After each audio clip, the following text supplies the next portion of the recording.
Hi, everybody. I'm Allison Williams, the Library Services Coordinator, and I am thrilled to welcome our local author, Pearl Watkins, with her second novel. And it's just such a wonderful title. I just want to start off by saying the stability of everyday objects is to me like a mini poem. So um, I'm very excited to hear more about this book. Pearl was born, educated, and inspired to write in Wales. And after reading Alice's Adventures in Wonderland and Through the Looking Glass by Lewis Carroll when she was 7, she disappeared down the rabbit hole of a writing life and never emerged. Pearl began with poetry, progressed to short stories, then started concentrating on her first novel, her first love, the novel. So welcome, Pearl. We're so happy to have you with us. Thank you, thank you, thank you, thank you. Yeah, the title, I'm as intrigued by it as everybody else because I almost got the title before the book. I had written my first novel and I knew there was another one coming and I wasn't sure what would be in it exactly, but the title came to me and that was way before I started writing. So you never know. The next book, I still don't have a title for. So it's interesting how that works.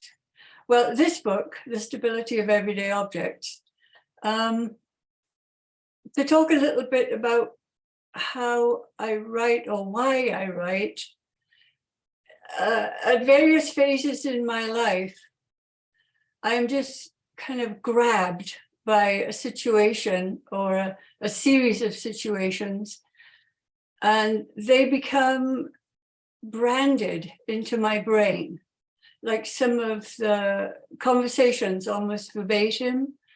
And I just know that to settle that phase in my life, which is usually somewhat challenging because it involves other human beings, I need to write about it. I can't not write about it. And so that was the case with this book, where I went to live with really a good friend, a man in London, and we tried without even thinking about it to have an open relationship, mostly because that was his attitude anyway, and I had never given it any thought. So, and I call it semi-autobiographical because I need to stick to some of the facts, which is sort of a therapeutic approach, really, for my benefit. Like, I need to write about this stuff, but I can't just write a blow-by-blow account because that would be very tedious for the reader. And so it becomes fiction because I need to make it a story. And this particular book has several threads running through it besides the open relationship aspect. So one of the threads is the main character, which is based on me, but I'm gonna say she, otherwise it'll sound too autobiographical. Her relationship with her mother and with the other men in her life up to this point, and also her basic outlook on life, her insights into life that are very personal. And so that's that. And I was thinking about why people distort facts, which I've certainly done in this book. And it occurred to me to think about the painter Matisse. You've probably all heard of Henri Matisse, right? And then I know there's one painting, I can't remember the title, but it's a woman and half her face is green. And I thought, yeah, it's like that. He sees a face, but he needs to make it somewhat green, which seems very perverse. And yet for him, it works. It says something that he can't say otherwise. Like if she's flesh colored, it doesn't convey a feeling that he has. I think I can kind of stick my neck out and say that. So writing for me is like that. There's a fact, but I need to twist it a little bit to have my say, basically, to have my say about the situation, to color it my way, which may not be anybody else's, but I always hope that there are enough people out there who share my outlook. And, you know, that's my big hope, is just to share those feelings with other readers, because I'm a huge reader myself. And Hilary Mantel said something, I heard a lecture by her recently, you probably know she died. She was the woman who won 2 Booker Prizes, and I think she should have won the 3rd, but she didn't. And she said that the closer to the facts, the historical facts you stick, the stronger the story. And so I do that. I stay close to the facts, but I distort them sufficiently so that I can really call it fiction. Because it resembles a memoir, but it would be very dangerous to read it as a memoir, because there's so much distortion and a lot of invention. So I think I'll read a little bit out of the book and just take it from there. I'm going to read a passage where the 2 main characters, the woman, I called her Lowry, which is Welsh for Laura, and the man, his name is Bryn. They recently got back together again. They have a rather complicated history, but they've got back together again. And it looks like they're going to start living together without really thinking about what that amounts to for either of them. So in this one, he's taken her to a jazz club, and they've been in a cocktail bar where she has noticed a man that she knows she has a history with that Bryn doesn't know about. And so I hope that sets it up sufficiently to enjoy this. Okay. And the club is called the 100 Club. The 100 Club was called that because its address was 100 Oxford Street, and it was at the eastern end of that street, just beyond the main shopping area in the direction of the junction with Tottenham Court Road. And this is in London, of course. When we got there at 10:30, having dropped into a nearby pub after the restaurant for a quick one, Bryn said drinks in the club were overpriced. The place was filling up rapidly, and a jazz trio was already playing. Bryn plunged forward towards a table that was empty because the top of it was awash. Someone had spilled a drink that hadn't been mopped up, and it was dripping off the sides.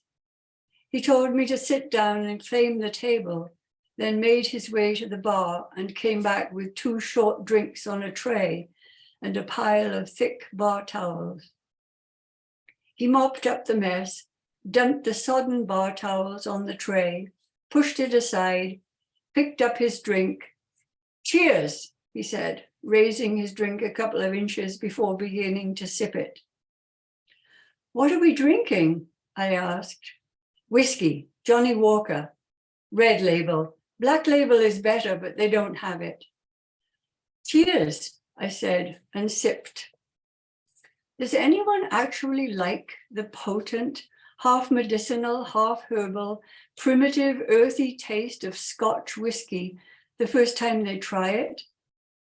Perhaps it was the mystique surrounding the drink that kept people trying it, and eventually, like anything else, it grew on them. I decided to reserve judgment until I had sampled the fabled Black Label. Meanwhile, intrigued by the sheer uniqueness and objectionableness of the taste, I continued to take tiny sips. A young woman came to the table to take away the tray on which were piled the soaked bar towels. "Sorry about that," she said, smiling. "Absolutely no problem," replied Bryn. He turned to watch her shapely bottom for a few seconds as she went back to the bar and murmured, "Nice bum." "Yes," I said, "very nice." We could have been talking about the weather. Then he turned to me. "So, what did you think of the Strand Palace?" "The cocktail bar? Yeah, nice place, isn't it?" "Very," I agreed warmly. "Especially that bloke at the bar that you couldn't take your eyes off." I blinked at Bryn. "The bloke at the bar?" "The one you kept looking at," said Bryn, smiling his certainty. My God, he doesn't miss much, I thought. Oh, had I been that obvious? "It's okay," said Bryn with extreme emphasis. "I'm not jealous. Well, I am a bit, naturally, but I'd really like it if we brought that kind of thing out into the open. Look," he said, leaning in closer, "I don't own you and you don't own me. There'll be times when other people when we'll be drawn to other people." "Like that barmaid," I said sharply. I didn't try and hide it, did I? Actually, that was sort of intentional.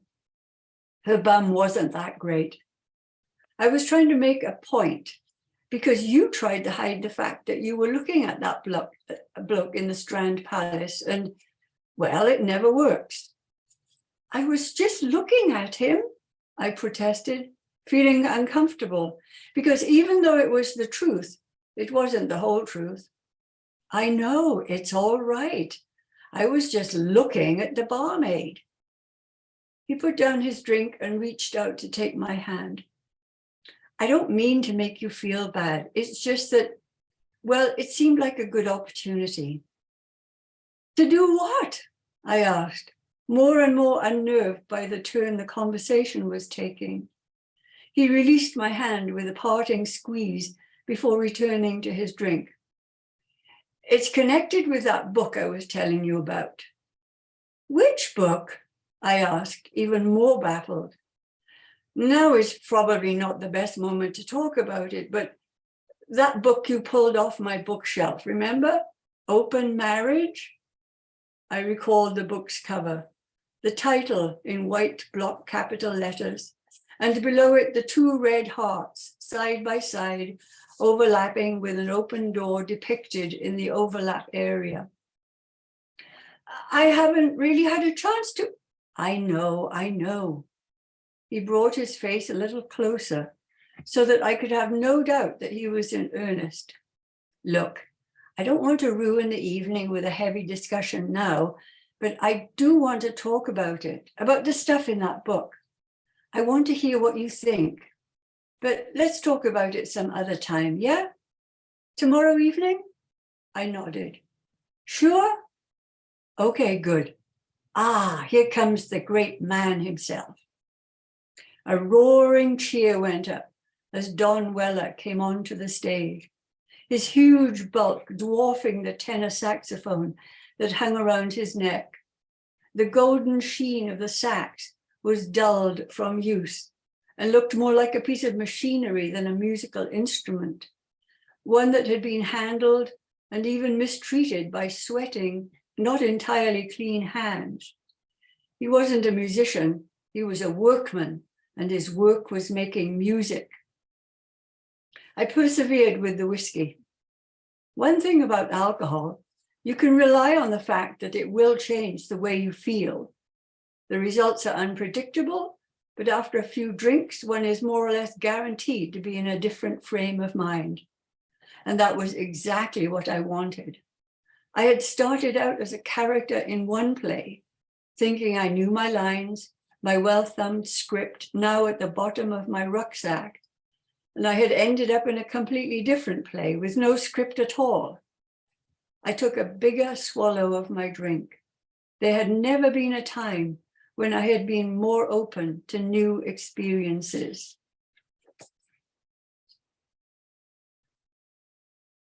So the book Open Marriage was a book he had and really thought, he really agreed with what was in it. I knew nothing about it and I didn't really read it. I mean, it didn't take much to understand what the guy who wrote the book was trying to say.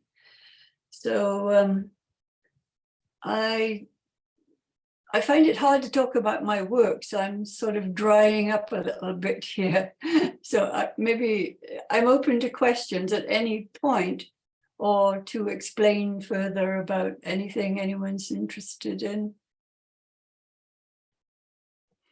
Pearl, what is the time period this part of the novel is set in? Oh, good question. It's the late 70s, 77, 78. That book sounds very much like a 70s book. Yeah, it certainly is. That's kind of what was happening, Yeah. worldwide, the revolution, as it were. Right. Cultural And revolution. before cell phones, before computers, before texting, all of that.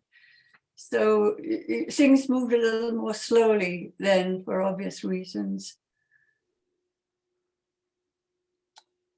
Does anybody else have any thoughts or questions? Did you want to read another little section? Yeah. Um, I feel you've drawn us in, and now I want more. okay. It's hard to say if a section is too long or not. But I picked something out. Okay. I think I'll go ahead and read the whole thing. It's not terribly long. It's just slightly longer than the last one. Okay. So the main character, Lowry, she's moved to London. She's living with Bryn, and she's found a job as a secretary for an Indian couple who live in Chelsea. And yeah, I think that's sufficient background. Okay. The Indian household was in silence when I let myself in. Down in the basement office, rolled into the typewriter, was a note. We have all gone to Hampton Court for the day. Please type the letters in the manila folder for me to sign, RP. I pictured them, the two handsome little Indian boys dashing through the densely hedged corridors of the Hampton Court maze, their mother smiling and walking calmly beside her husband around the perimeter, while the au pair chased after their giggling offspring. An hour later, the task was done. The letters were typed, proofread twice, and replaced in the folder. I sat staring at the wall for a while, not sure whether I was annoyed or relieved that the phone was not ringing. I had no idea what I should do next or how to fill the rest of my time. It was impossible to embark on some kind of project like filing or alphabetizing because so much of Mr. Peshwari's business was kept hidden from me. The silence was oppressive, and in no time at all, I had reached the point where I was completely at the mercy of my situation. I chastised myself. I was no better than a piece of tinder. I could flare up or sink down in an instant, depending on whether I was given something to do or not. And I was reminded of the 2 letters of reference I had come across at my first job. I had been sent to collect a file from the personnel department, and as no one was in the office when I got there, I decided simply to get the file myself. When I opened the drawer labeled surname S to W, I saw my own name on a file, Williams, Lowry M. So I pulled it out and looked at the contents. There were 2 references, one from my mother's employer. I have known Miss Williams and her family for many years. While I know nothing of her ability in her work, I am quite satisfied as to her integrity, loyalty, and desire to take up a worthwhile career. And the other from my college supervisor. When Miss Williams finds her employment interesting and challenging, she is capable of extremely good work. And when she does not, she is capable of almost any mischief. It was very clever, I mused, the way people were able to convey something without actually saying it. What was more impressive was the fact that she was absolutely right about me. I pushed that thought away and drifted upstairs to explore. On the ground floor were the kitchen, dining room, and a large living room, beautifully furnished, all of which I had seen before, if only briefly. In the bay window which overlooked the street was a tall blue glass vase that looked fantastically elegant, and in it an exuberant display of lilies and gladioli. I went up 2 more short flights of stairs to the top floor of the house, where there were 2 large bedrooms, a small bedroom, the au pairs, a box room, and a bathroom. There was a faint smell of roses. Mrs. Peshwari liked to use rose water.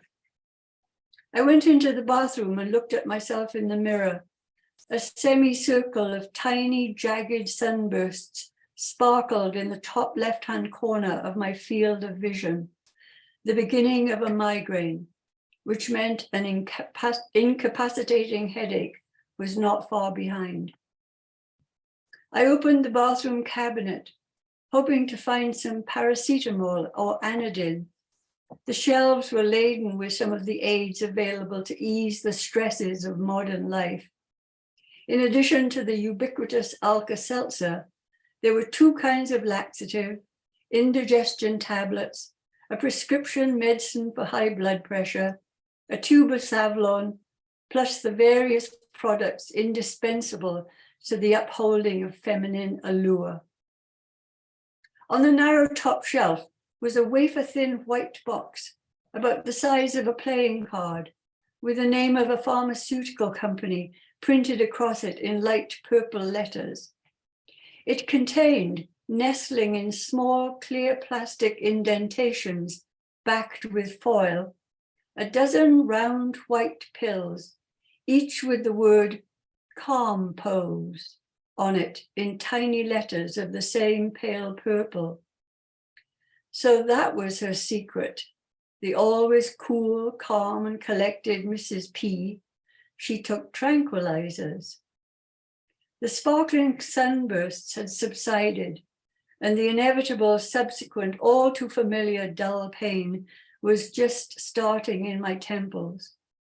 I took down the thin white box, stared at it for a second, then, utterly devoid of circumspection, pressed one of the small round tablets through the foil and swallowed it. What was the worst that could happen? I'd have a headache, but at least I'd be calm about having it. My bravado soothed me. It was the perfect antidote to the mind-numbing experience of being confined in the silent house and having nothing to do. I went back down to the basement to wait for the effect.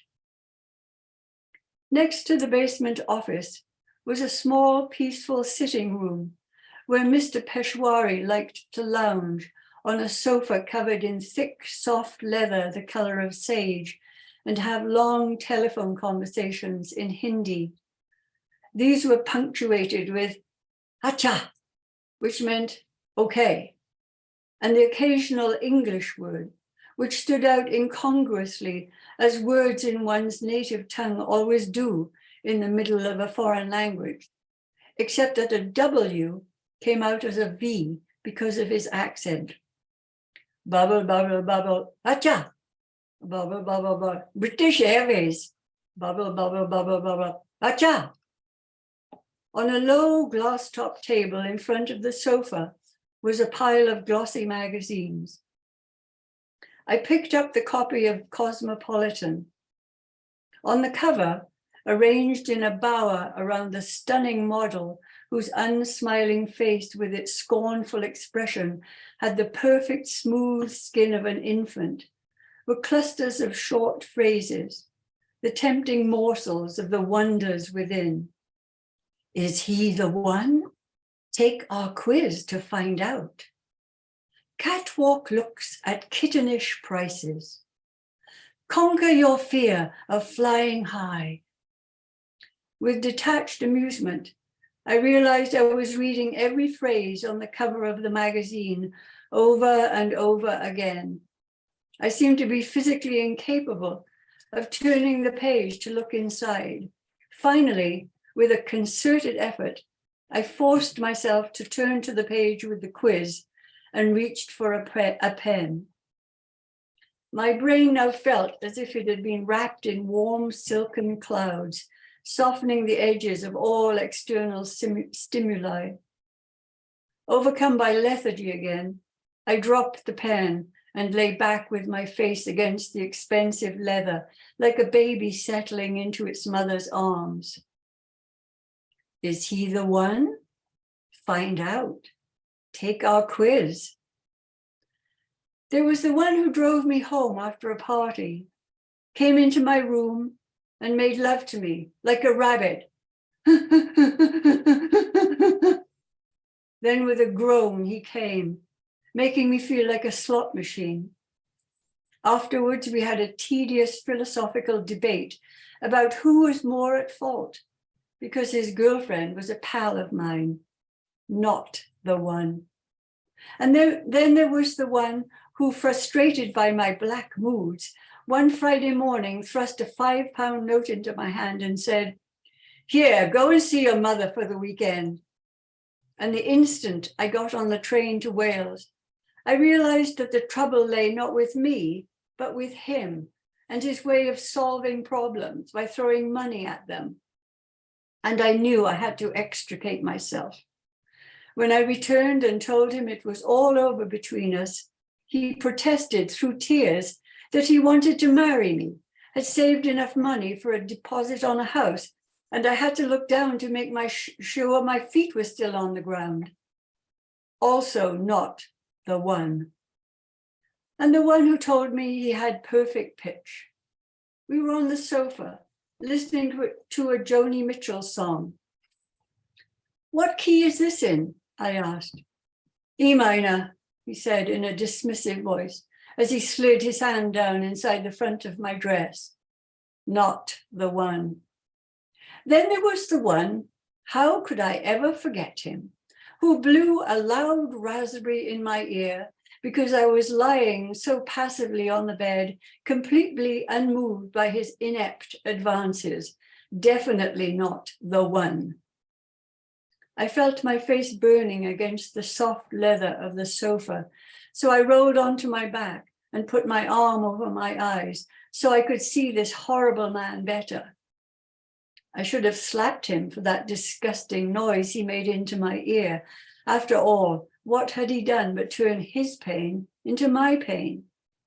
But no, the point of the sword broke off and stayed embedded in my flesh and became part of me, never to be removed. I was becoming sleepy. The leather sofa was incredibly comfortable. That's what happens when you're soft inside. No matter how high your defenses, how tough your exterior, someone gets a cruel thrust in and it stays in and there's no avoiding it. You want to fight back. You want to say, "No, I don't like that, stop." But you don't, because another part of you is saying, "What does it matter?" That's when you discover all sorts of cracks in your armor. And it's only later that you discover it did matter and it still matters. But by now it's too late. The damage is done. And that's what you've become, damaged. You try to contain all the blackness that you are holding in, but it starts to seep out and there's nothing you can do about it. Be open, they say. Let people see who you really are. Let down your guard.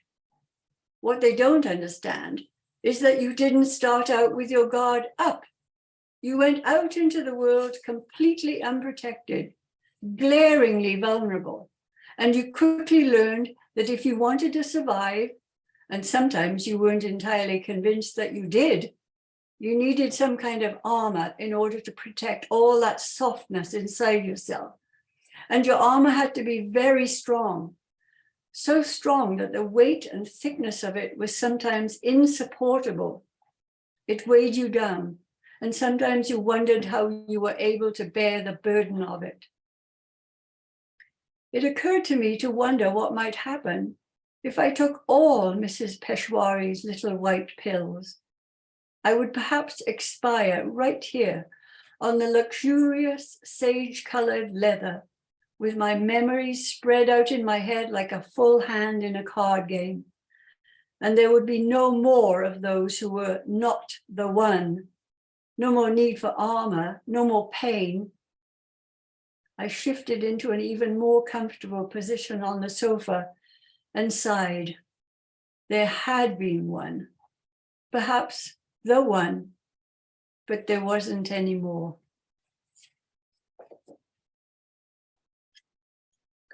That's kind of a heavy passage. Yes, and I think tempts us all that we now need to know more.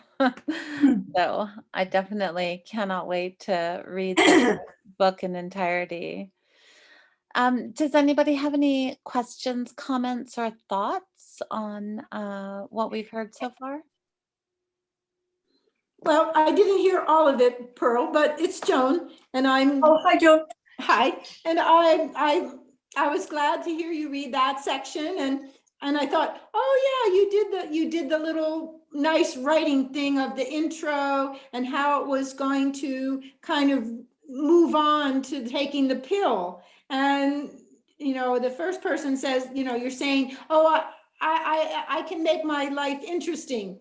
And she did. She went on a little seek and find and found the little pills and found the magazine article, and ta-da! So I enjoyed it. I mean, I thought you did very well there, making the whole story complete, and I enjoyed it. I realized that it's dark, but I'm just telling you, I went, oh, okay, you got it. Oh, thank you.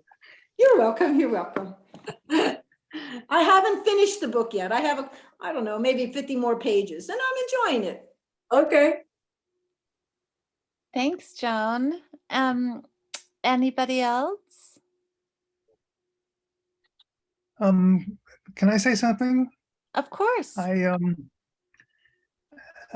loved hearing you read the sections, and I'm anxious to read the book itself now. Okay. But this is maybe a bit strange. What really attracted me to joining today was because I was born in Bisbee, Arizona. Yeah. And I'm just curious about how Alice and you hooked up, with Pearl. And is Bisbee a connection, or? Oh yes, Pearl is a longtime resident of Bisbee, Arizona. So I see. Of course, yes. yeah, I think I live in Bisbee. I've lived here for 20 years. I see. And I I was think born. I met you 15 years ago at least. Oh golly, I was born in the Copper Queen Hospital, which is Okay. no longer there. I believe I visited Bisbee a couple of times. I lived there. I was born there the year before the war began in 1940, and so I do have memories, but they're very distant. That of Bisbee. hospital building is no longer there, but the Copper Queen Hospital itself Yeah. is still a vibrant hospital that we're very lucky to have. Actually, it's in the Warren neighborhood. I see. Well, that's great. And my father was a mining engineer, and so he worked for the St. Joseph Lead Company. No, what was the name of the copper mine there? I forget. Anyway, that's no, on the other side. Well, thank you. Yes, Just Pearl, about that section specifically, I also really loved the well, your writing itself is just so vivid and detailed and really puts the reader immediately in that space where the characters are. And but that section from being in this basement and then kind of sneaking around this house, but then going into this interior life, this interior monologue, so that you get both things happening. You feel her sitting on this couch taking this pill, but also how your mind wanders and you start to consider all the bigger parts of, of who we are and where we're going. And I Mhm. just think you did such a really seamless job of keeping both these narratives close together so that as a reader, we feel immersed. Well, thank you. Yeah, that's the book is a little bit like a tapestry in a way, because there are at least four threads maybe running through it, and the difficult part is the weaving, to know when to shift to one, from one color to the next, and to make the transitions seamless. That's my biggest challenge when I write. I know what I want to say, what I need to say, but I have to be very careful about introducing it so that it's not jarring to the reader. And so, yeah, there's a lot of interior thoughts and insights. And for me, that's the most rewarding part of the book. I get to have my say about certain things. Well, and to go back to what you said in the beginning, fact versus fiction. I mean, Mm. that's why personally I've loved the library since I was a very small child, because those demarcations are so clearly delineated with our fiction section and our nonfiction section, and that you know what you're getting. But I Yeah, think, as many writers and readers have observed um, through really the centuries, is that sometimes where we find the most truth is in a book that is labeled fiction, that somehow by taking the fictional narrative, that we can then tell bigger truths. We can illuminate uh, more than just factual, this is happening, but who we are as human beings and how we move through the world and perspective. And I feel like that fiction is the best vehicle in a way for this kind of telling. oh, Um, I agree. I that, agree. like your Matisse analogy, that there is some absolutely identifiable truth in what you just read. But more than that, that it resonates, that I think that so many people can say, yes, I know what that feels like. I've thought those Exactly. thoughts. Right. And that's why I read. I mean, I've always read, and been delighted to discover that whoever wrote the book I was reading at the time, they said something that I so agreed with. It's like, you're not alone. It's like having this wonderful companion talking to you through the book, and things resonate. I mean, that's the joy of reading to me. And that's what I'm trying to achieve with my books, that the reader feels the same thing. Well, you've definitely accomplished that in just the small part we've heard. Does Oh, anybody else have some questions or comments or thoughts? So, Pearl, I was wondering if we could go a little bit more into that, into the process of writing, into how you approach a novel and how you weave your tapestry, as it were. well, with a novel, I always have a shape, which means, I guess, a time frame, though not necessarily just time. I always have a shape in mind. I know where I'm going to start, and I know where I need to finish, and I have no idea of how I'm going to get there. And I retain a lot of the facts, because I used to have a good memory. It's not so good anymore, but I used to have a very good memory. And so I would carry the memories around with me like baggage and write down like little conversations verbatim from memory. And they would spark a situation. And I could always embroider the situation if I had enough truth in the middle of it. And I've come to like detail in my books more than I used to. I used to write short stories that were very cryptic with very little detail. But I think the reader likes detail, not constantly, but in a scene like like the traffic in London, is just so unique. It's unique. And I so wanted to write about that I had to get that in there somehow. So I have the main couple having a conversation driving through London, and I can throw in all that detail in between the conversation they're having. And I've learned from reading very good writers, you know, people I really admire and emulate. And the more I read, I think the better I get as a writer. It's a real craft. And I'm discovering even now that there's so much to know about a craft. You can always keep getting better. I used to think it was just instinctive to write, you know, and I was pretty good at it. You know, I won prizes in school, but I had all kinds of things to learn about putting a story together. And so from reading good writers, I've learned it as much as anything. And what is your editing process like? Do you have an editor that you trust? Do you edit? I'm the only person I trust to edit my work.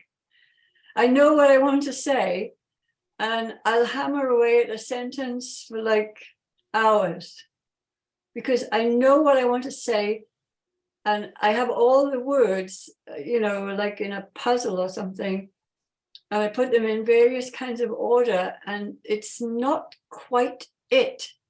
And so I'll just work at one sentence for a long time until it unfolds the way I want it to. Because the reader's not really aware of that when they read sentences, but we're so influenced by syntax, by the way a sentence is put together. At least I am as a reader. And so, yeah, if that's clear.